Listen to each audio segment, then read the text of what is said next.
हे वानर, उठ, उठ यहां से।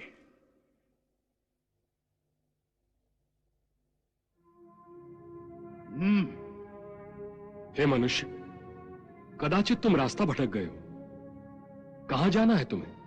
हे वानर, मैं तो रास्ता नहीं भटका, परंतु तू यहां लेटकर मेरा रास्ता रोक रहा है। मैं तो केवल तुम्हें रास्ता दिखाने की चेष्टा कर रहा था।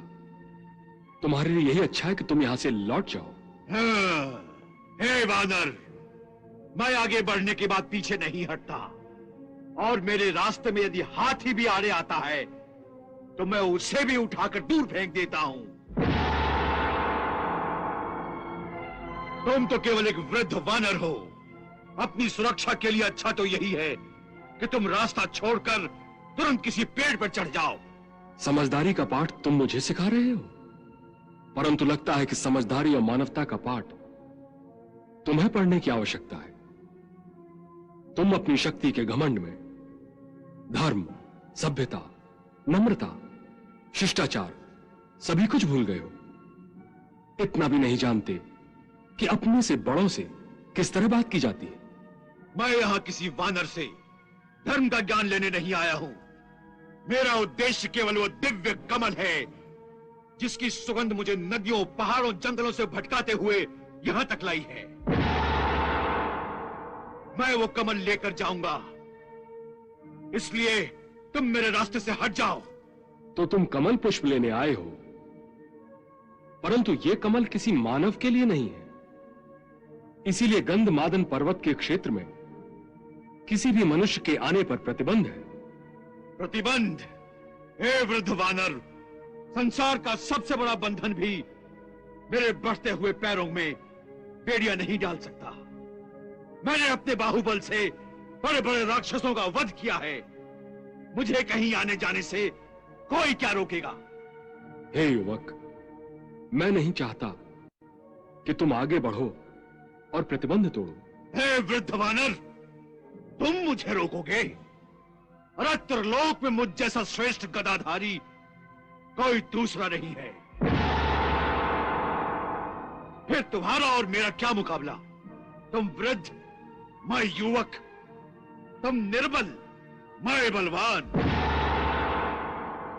यदि तुम्हारे हाथ पांव हिलते भी होंगे तो कपकपाहट के मारे, और मैं चलता हूं तो धरती हिल जाती है। तुम मुझे पहचानते नहीं, मैं वायुपुत्र भीम हूं। वायुपुत्र भीम, मैं तो तुम्हें देखते ही पहचान गया था। अरे तुम वायुपुत्र हो तो मैं पवन पुत्र हूं, परंतु तुम अपने बड़े भाई को पहचान नहीं सके। पहचानोगे भी कैसे? तुम्हारी आंखों पर घमंड का पर्दा जो पड़ा हुआ है। पहले मुझे तुम्हारे इस अहंकार को तोड़ना होगा, तभी तो तुम्हारी आंखें खुलेंगी। किस चिंता में पड़ गए तुम? हे वृद्ध वानर, लगता है मेरे भय से तुम्हारे हाथ पैरों की भांति तुम्हारी जीभ भी हिलना भूल गई है। अरे भाई, इतना डरते हो तो अपनी हठ और मेरा पथ छोड़ दो। चलो चलो, हटो यहां से। हे वायुपुत्र, तुम ठीक कहते हो। तुम्हारा मेरा कोई मुकाबला नहीं। तुम युवक और मैं वृद्ध। तुम बलवान, मैं निर्बल।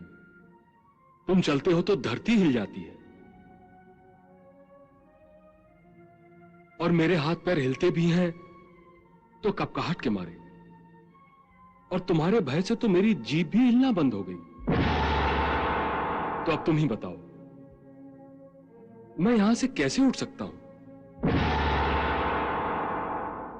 हे वायुपुत्र, तुम ऐसा करो, मुझे रास्ते का कंकर समझकर मेरे ऊपर से लांग कर चले जाओ। ये क्या कह रहे हो? अरे मैं बलवान अवश्य हूं, परंतु इतना अधर्मी नहीं हूं कि एक निर्बल असहाय बूढ़े को लांग जाने का पाप करूं। नहीं, मैं बड़े बड़े हाथियों को उठाकर फेंक सकता हूं, परंतु मैं ये पाप नहीं कर सकता। हे वायुपुत्र, न तुम मुझे लांघने का पाप करना चाहते हो और ना ही मैं हिलडुल सकता हूं। अब तुम ही बताओ, मैं क्या करूं? मेरी तुमसे एक विनती है, तुम कृपा करके मेरी पूंछ को हटा दो और अपना मार्ग बनाओ और फिर आगे बढ़ो।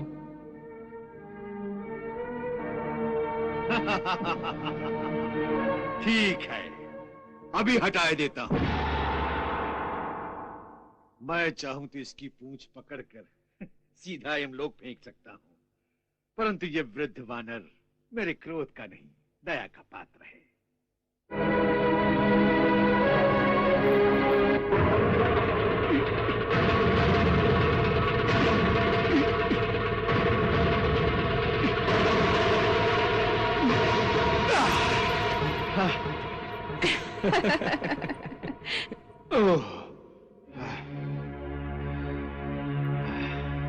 पूंछ ही तो हटाना है, फिर इसमें इतना सोच विचार क्यों कर रहे हो? यह तो तुम्हारे बाएं हाथ का काम है। हाँ, अब की हटाता हूं। हाँ।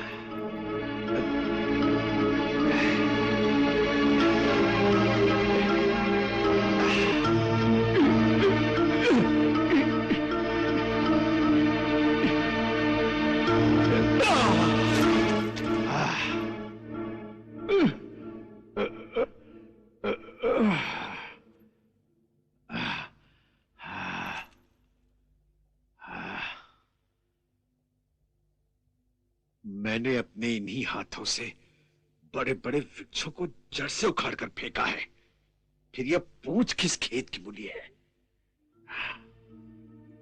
अरे भीमसेन, तुमने इतनी जल्दी हार मान ली, वो भी एक तुच्छ सी पूंछ से?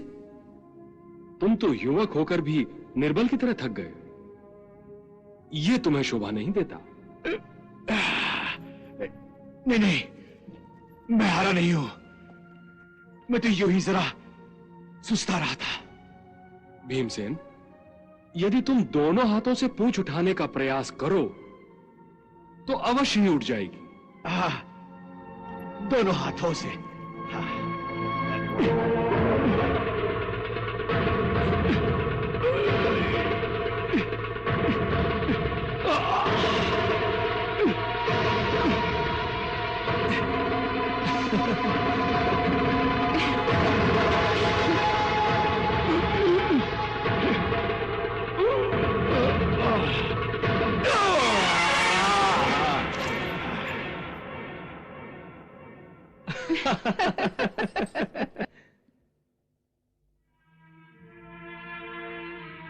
हे वायुपुत्र, मैं लज्जित हूं कि मेरी तुच्छ सी पूंछ को उठाने के प्रयास में तुम गिर पड़े।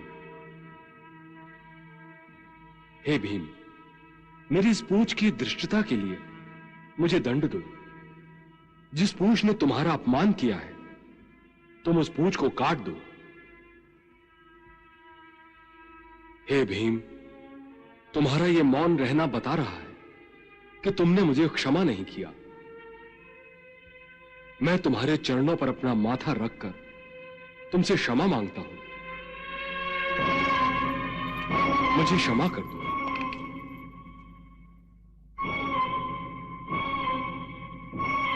बस बस, अब बस भी कीजिए, मुझे और लज्जित न कीजिए।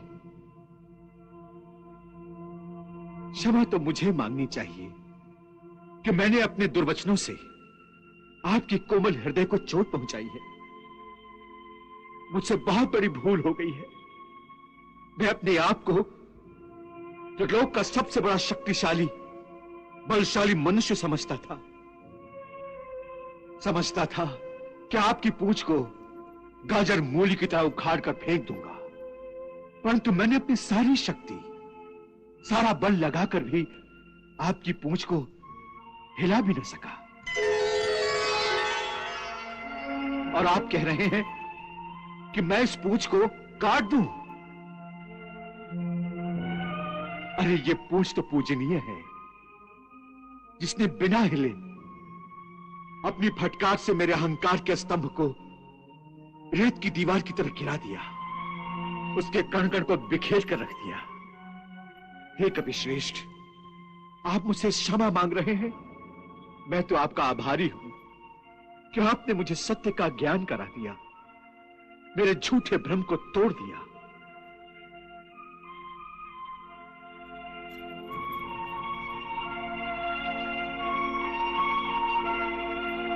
हे कविश्रेष्ठ, आप निश्चित ही ईश्वरीय अवतार हैं। कृपया मुझे अपना परिचय दीजिए। आप अवश्य इस वेश में कोई सिद्ध, गंधर्व अथवा देवता होंगे।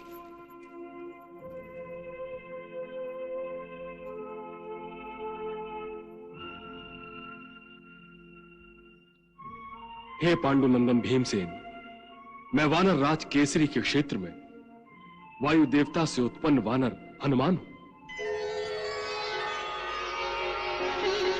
मैं प्रभु श्री राम का सेवक हनुमान हूं। हे भीमसेन, इस स्थान पर गंधर्व और अप्सराएं मुझे मेरे प्रभु श्री राम का चरित्र सुनाकर मुझे आनंद प्रदान करते हैं, इसीलिए मैं यहां विश्राम करता हूं। मैंने तुम्हें पहचान लिया था भ्राता, परंतु अहंकार के कारण तुम्हारी आंखों पर शक्ति के घमंड का पर्दा पड़ा हुआ था, जिससे तुम अच्छे और बुरे और सच और झूठ की पहचान खो बैठे थे। इसीलिए तुमने मुझे पहचाना नहीं। हे हनुमान जी, आप मेरे बड़े भाई हैं, मुझे क्षमा कर दीजिए।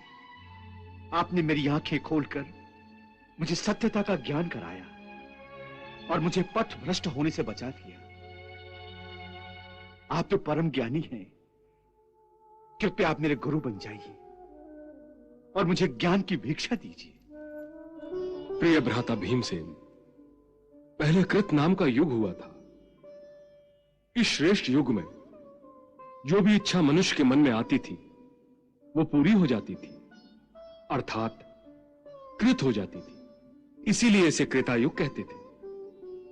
इस त्रेता युग में धर्म को कभी ग्लानि नहीं आती थी, धर्म को हानि नहीं पहुंची।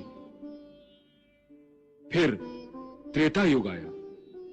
इस युग में यज्ञ करने की प्रवृत्ति बन गई थी, इसीलिए इस युग को त्रेता युग कहते थे। त्रेता युग में लोग कर्म करके कर्म फल प्राप्त करते थे। हे भीमसेन, फिर त्रेता युग के बाद द्वापर युग आया। द्वापर युग में वेदों के 4 भाग हुए। इस युग में लोग सतभ्रष्ट हो गए, धर्म के मार्ग से भटकने लगे हैं, अधर्म बढ़ने लगा है। परंतु हे भीमसेन, अब जिस युग का प्रारंभ होगा वह है कलयुग। इस युग में धर्म क्षीण हो जाएगा, मनुष्य को उसकी इच्छा के अनुसार फल नहीं मिलेगा, चारों दिशाओं में अधर्म ही अधर्म का साम्राज्य दिखाई देगा। हे पवन पुत्र, आपका ये उपदेश सुनकर मैं धन्य हो गया। आपकी अमृत वाणी से मेरा जन्म सफल हो गया। आपसे मेरी एक अंतिम विनती है। कहो भीमसेन, क्या विनती है तुम्हारी? विदा होने से पहले मैं तुम्हारी इच्छा अवश्य पूरी करूंगा। शत योजन समुद्र को लांघते समय आपने जो विराट स्वरूप धारण किया था, आपके उस विराट रूप का मैं दर्शन करना चाहता हूं। मेरे अनुज भ्राता, तुम मेरे उस विराट रूप को देखने के लिए हट मत करो।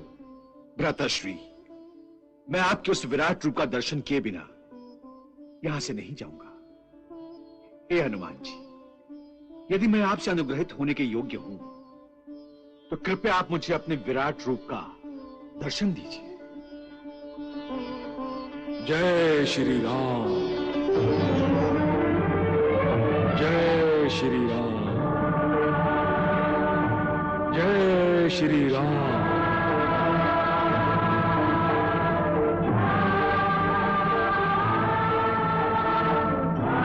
जय श्री राम।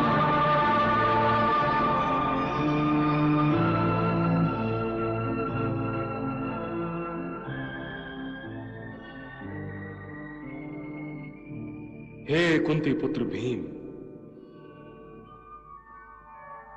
यहां तक ही मेरा विराट स्वरूप तुम देख सकते हो, इसीलिए मैंने तुम्हें इतना ही रूप दिखाया है, परंतु मैं इससे भी विराट स्वरूप धारण कर सकता हूं। मैं अपनी इच्छा के अनुसार विराट स्वरूप ले सकता हूं। हनुमान जी, मैं धन्य हो गया। आपने मेरी इच्छा पूर्ति के लिए अपने रौद्र रूप का मुझे दर्शन करवाया, इसके लिए बहुत धन्यवाद।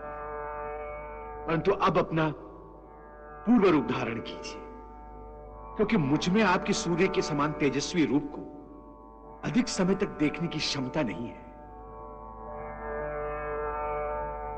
जय श्री राम, जय श्री राम,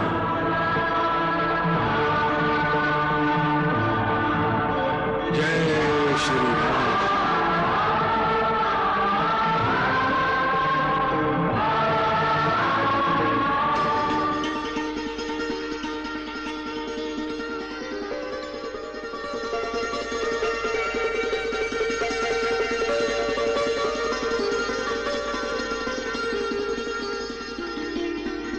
हे भीमसेन, तुम मेरा यह स्थान किसी को न बताना।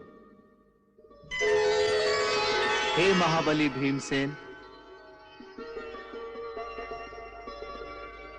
मैं तुम्हारे लिए दिव्य कमल पुष्प लाया हूं, इन्हें ग्रहण करो।